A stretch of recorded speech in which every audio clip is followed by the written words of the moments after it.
Remlinger Farms is a large farm in Carnation, Washington. You have a large farm, a country store, animals, and most pertinent to this channel, a small amusement park. In this video, I will provide an overview of this place and explain if it's worth checking out. The Remlinger family founded this farm back in 1965. What started as a roadside produce stand has evolved into a 350-acre complex. It's both a working farm and an entertainment complex today. Carnation is roughly 30 miles east of Seattle, or if you're using theme park as a point of reference, this park is roughly 1 hour northeast of Wild Waves. When you arrive, you'll see a series of fields. Most of the property is dedicated to farmland. The entertainment options only cover a fraction of the property.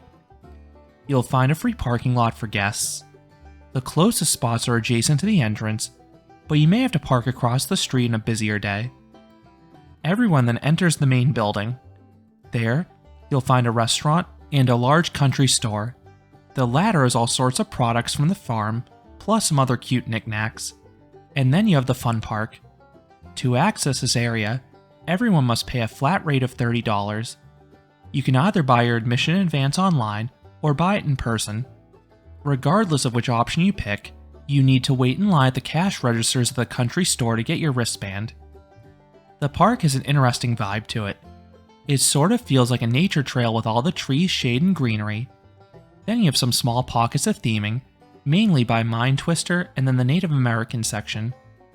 Then it also feels like a carnival with all the paved pathways and series of portable flat rides. I think the overall appearance works for this type of place. I visited on a beautiful summer Saturday, yet crowds were not an issue, and the staff was loading rides efficiently. Most rides were walk-ons as a result, so you don't need a dedicated touring plan to experience everything here. Now let's jump into the ride lineup. A key thing you'll need to know about the attraction lineup is that the website may not match what you'll find in person. This specifically applies to the flat rides. That is probably my biggest gripe with this park. Some attractions like trampoline and Ferris wheel had no mention on the website, yet they were running all day. Other attractions like the carousel were closed with no signage. Then quite a few flat rides altogether were straight up missing.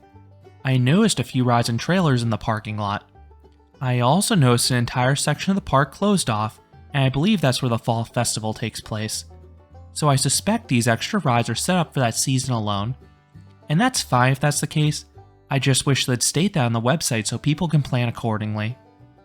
So it's hard to talk about the flats. Most are geared towards kids though. Don't expect any major thrillers here. The most popular of the bunch appeared to be the Ferris wheel, which gave a bird's eye view of the property. But the best way to see the farm is the steam train.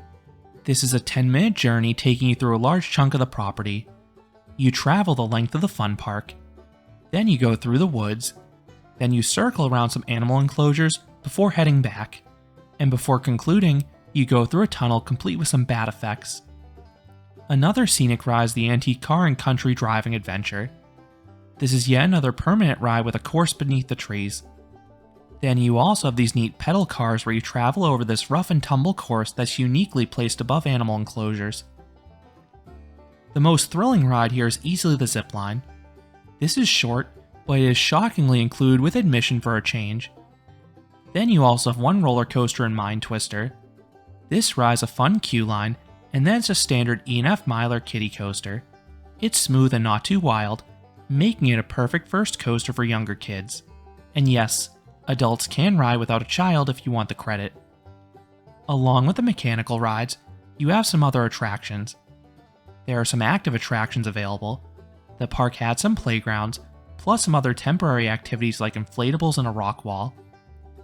Then there's also a small arcade with some modern games available. Being a farm, there of course are some barnyard animals as well.